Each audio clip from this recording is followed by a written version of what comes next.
سورہ فاتحہ امام کے پیچھے پڑھنی چاہیے کہ نہیں پڑھنی چاہیے، ٹھیک ہے۔ اس میں ڈفرینٹ اسکول آف تھاٹس ہیں۔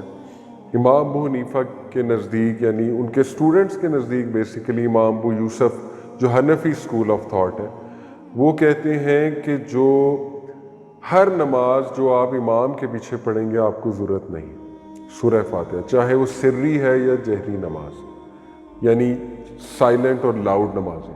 عصر اور ظہر سائلنٹ نمازیں، باقی 3 لاؤڈ نمازیں۔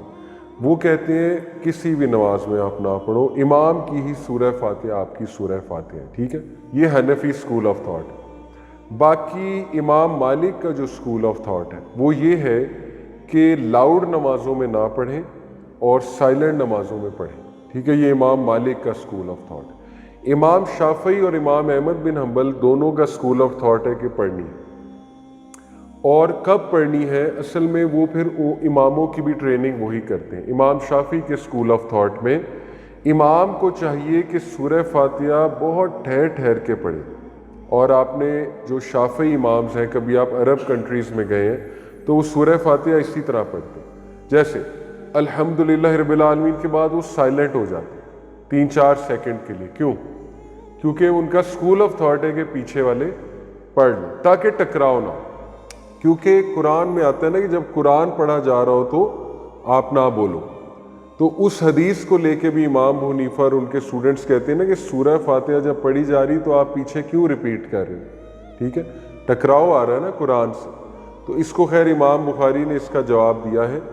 امام بخاری اس کے قائل تھے نا کہ ہر نماز میں آپ نے پڑھنی ہے، تو اس کا جواب انہوں نے یہ دیا تھا نا کہ ایکسیپشن از دیئر، یعنی کچھ احادیث میں جب خود ہی ایکسیپشن مل جائے ہمیں تو وہ حکم لاگو نہیں ہوتا جو قرآن کا سورہ الاعراف میں حکم ہے نا کہ جب قرآن پڑھا جا رہا ہو تو خاموشی سے سنو تاکہ تم پہ رحم کیا جائے، یہ ہے وہ آیت۔ تو وہ یہ کہتے ہیں کہ دیکھیں سورہ فاتحہ اس کی ایکسیپشن ہے کہ وہ آپ نے پڑھنی ہے امام کے پیچھے، لیکن اس کا بیسٹ طریقہ ہے کہ امام، اس کے 2 طریقے، ایک امام شافعی والا کہ امام خود ٹھہر ٹھہر کے پڑھے۔ پاکستانی مساجد میں کچھ امام ہیں ٹھہر ٹھہر کے پڑھتے ہیں، آپ نے نوٹ کیا ہوگا، شاید وہ اسی لیے اس طرح کرتے ہیں کہ پیچھے کچھ لوگ اگر پڑھ رہے ہیں تو وہ ساتھ پڑھ لیں۔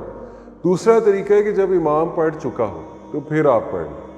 وہ بھی کچھ امام کرتے ہیں کہ وہ سورہ فاتحہ پڑھنے کے بعد 5-6 سیکنڈ چپ رہتے ہیں، ٹھیک ہے، اور سورہ اگلی سٹارٹ نہیں کرتے، وہ بھی اس لیے کہ پیچھے والے پڑھ لیں۔ لیکن ہمارے ہاں آپ کو پتہ ہے زیادہ تر مساجد میں سورہ فاتحہ بہت تیز پڑھی جاتی ہے اور اس میں کوئی گیپ نہیں دیا جاتا، اور نہ ہی سورہ فاتحہ کے بعد سورہ میں کوئی گیپ دیا جاتا ہے، فوراً سورہ شروع ہو جاتی ہے۔ اس کیس میں کیا کریں؟ اس کیس میں پھر مجبوری ہے۔ دیکھیں میں جس اسکول آف تھاٹ کا قائل ہوں، میں اپنا بتا دیتا ہوں، میں اس کا قائل ہوں کہ ہر نماز میں پڑھنی چاہیے، چاہے لاؤڈ ہو چاہے سائلنٹ ہو، ٹھیک ہے۔ باقی امام مالک کا اسکول آف تھاٹ کچھ